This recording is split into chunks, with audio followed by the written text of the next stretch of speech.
Oh man, I'm pretty excited.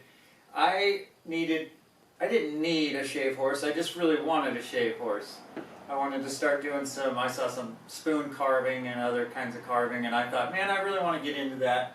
But I don't have a lot of room. My workspace here is about a half a garage. But everything on that side that you guys can't see is storage, normal garage stuff. And then I've got the other half for all my crafts and projects and woodworking. So I really wanted a shave horse, but I needed something that I could put away and it would be small and lightweight and not take up a lot of room. So I scoured YouTube, and I think I watched every single shave horse video that's ever been made. And there were some great ones, great designs. I mean, they all work. It just depends on what you're looking to, what your needs are. But like I said, I needed something really small and that I could put away. And I found a bunch of guys out there, making 2x4 based, dimensional lumber based systems. That's what I wanted. I didn't want to spend a lot of money on it. And then I also saw some guys who made some collapsible ones where the legs folded. So I went with that. I didn't use their design. I went with my own, but I used that idea. So here's the base of the system. So it's made from 2x4s and some pieces of plywood, and then some all-thread bolts for the hinges. And then that's it. These are at a 15-degree angle. And then this can work great as a sawhorse or a work platform. And here on the top, I've cut notches into these little spacer blocks at a 45-degree angle. And the reason for that is if I want to go out and cut down some branches to make some spoons from some greenwood carving, I can use this bench to hold my work pieces while I cut them. So if I want to cut this knot off,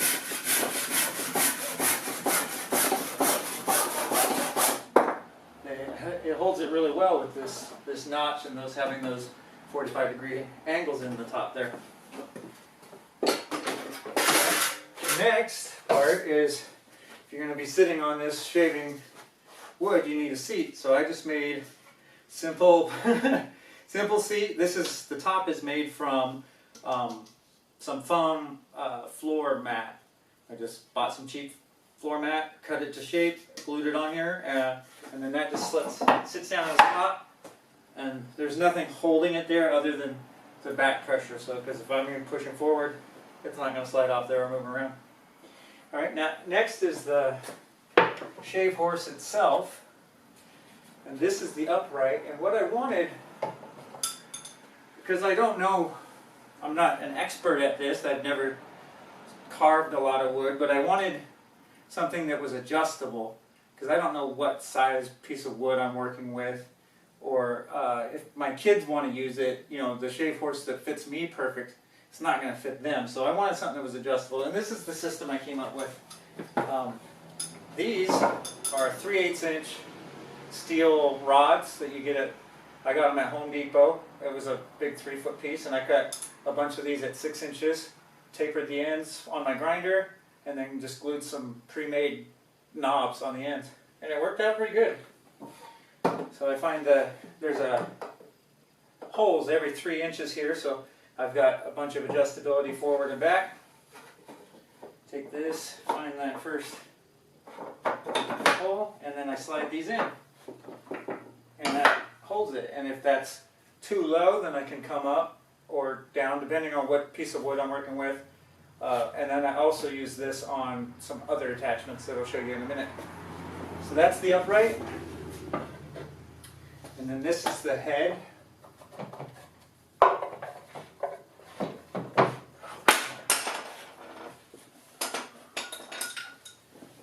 So this slides on here like this, and again I use the same exact, these are all interchangeable, so it doesn't matter where you're, I can either have this flat, in the hole.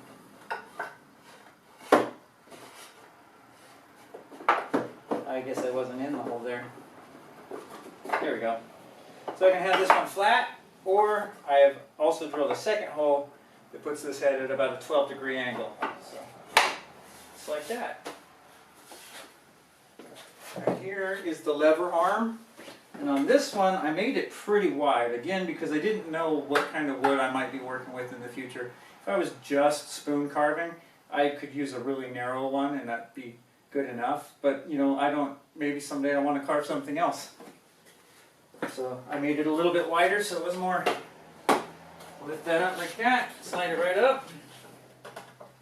And then, you know, I have 3 holes here and then 5 holes here. So I've got a lot of adjustability. These are 2 inches apart, so I can come up 2 inches pretty quickly. Goes through like that. And then on the head itself, it's wider than it is tall. So if I need about a 1/2 inch of adjustment this way, I can just turn the head and that drops it down a 1/2 inch because the hole is not centered. So if I get my piece of wood here, stick it in there, and I have my axle set close to the dumb head, and the reason for that is I amplify the pressure by quite a lot. It's kind of like a pair of loppers, you know, the handles are really long and the blades are really small because you get a lot of pressure. So I barely have to push on the bottom and I get a ton of pressure at the top.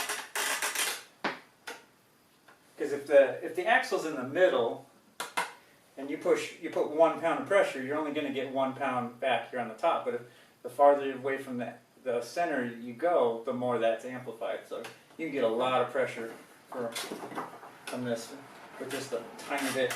And this fits me just perfect. I know a lot of the shave horses I saw, the guys were leaned way back, you know, and they're basically using their foot to get that last bit of pressure. But here I don't have that problem. I can just relax. Just the weight of my legs is pushing on it and it's not going anywhere.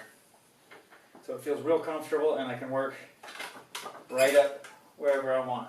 And if I'm doing something really, really intricate, like close to my face, I can raise the whole thing up and that works out great. Alright, I will take this all off and then show you guys the spoon mule attachment.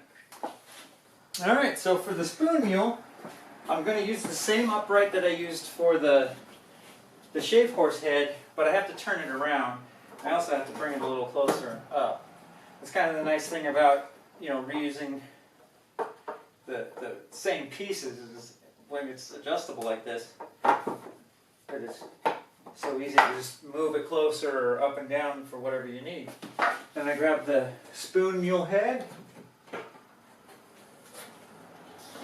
The same keeper rods that I used before. I just put that through, and that's it. On this head, the mortise here is actually really wide. It's way wider than you'd need for spoons. But again, I didn't know what I would be working with all the time, and I wanted a lot of adjustability. So if I want it to be narrow, I have some keepers that I put in here, and that makes my clamping a lot easier. I don't have to pull my legs way far apart to get it to clamp very close. So I'll show you guys that right now.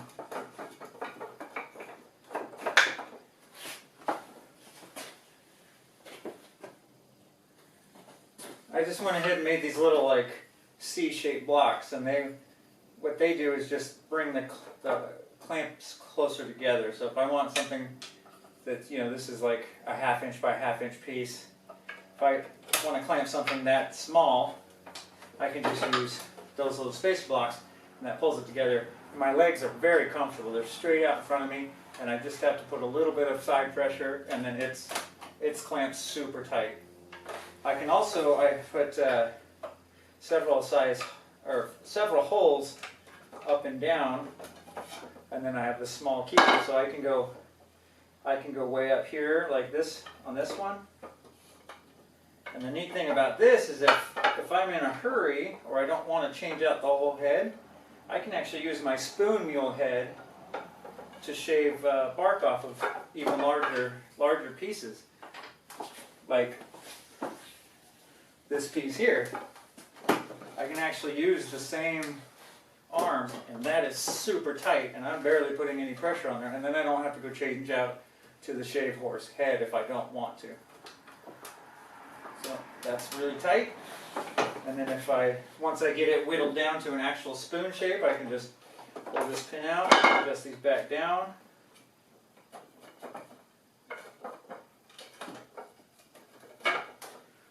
Take my whatever size keeper I need to adjust that space.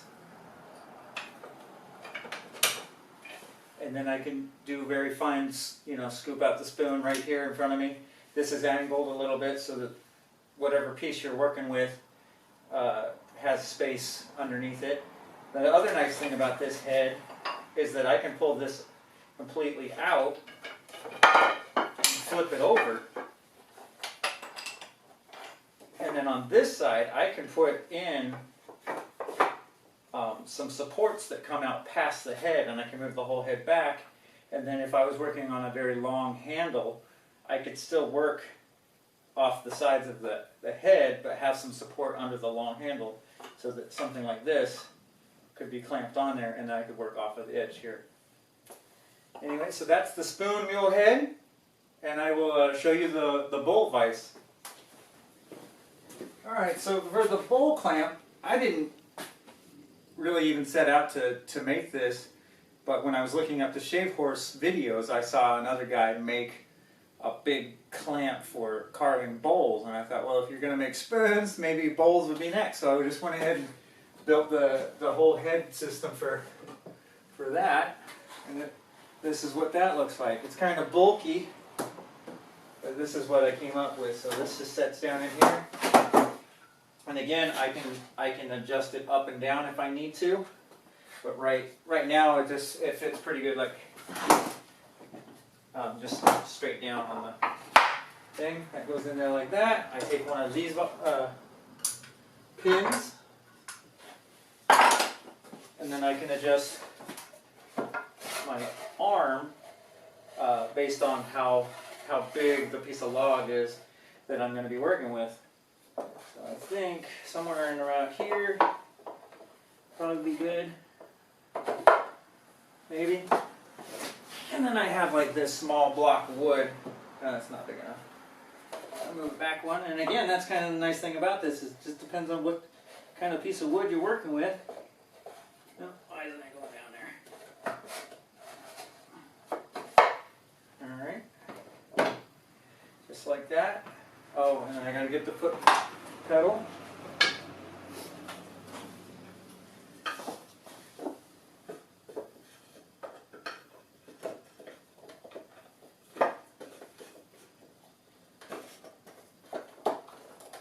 Alright, just like that. So now a little bit of downward pressure and a super strong clamp. And then if I just want to roll this over and work on the other side, super strong clamp. These little blocks here I made in case I want to work up above the clamp, because this clamp head can be in the way. If these were all the way down in the bottom and I was working like with some downward pressure, they might slip down, and then I can't work here as well. So I made these little blocks, and they just fit in there like that. And hold that up off the bottom. A little bit of clamping pressure, and then I can gouge, work, whatever, carve out a bowl or anything. I mean, I could just, if I was getting into some real fine carving or wood burning or whatever, it's all just right here, and then I can just take the pressure off, put the pressure back on, and it's good to go. All right. I will show you the next attachment I made. See how awesome this is? You just keep piling on the attachments. Alright, so for this next attachment, I don't have any carving tools. I have one small draw knife. It's super tiny. It works great. It can handle a lot of work. But if I want a bigger draw knife or some carving tools and gouges, I don't have any of that stuff. So I thought, I want to make those. Make them or buy them, but if I was going to make some handles, I can use this but then I don't have any leather working tools to make a sheath for all the carving tools that I want to make. So I decided that I would make a shave pony, or a stitch pony is what they call it. And so I made one of those. So this bench is actually just amazing with all the things that you can come up with. And they just stick on here like that. Oh, that was a little tight. Must have swollen up or something. And anyway, it's on there. And then I used an old broken clamp that I had to make this adjustable. I don't know if I'm going to stick with this, but what I did like about it was that I get a big throat, workable area in here, but then my pressure's up higher. So a lot of guys were using like threaded nuts, wing nuts on a threaded rod, but they're kind of losing clamping force. Again, the farther away from the jaws, the less force you have. But this puts the force back up towards the jaws, but keeps the throat, that much lower. So anyway, I think I like this system. I haven't got to work with it yet, but I'm hoping that it makes it quick and easy to adjust when I'm clamping two pieces of leather to stitch them, saddle stitch them together, and then I can just move it around and then clamp it back again, and it's ready to go. All right, thanks for watching.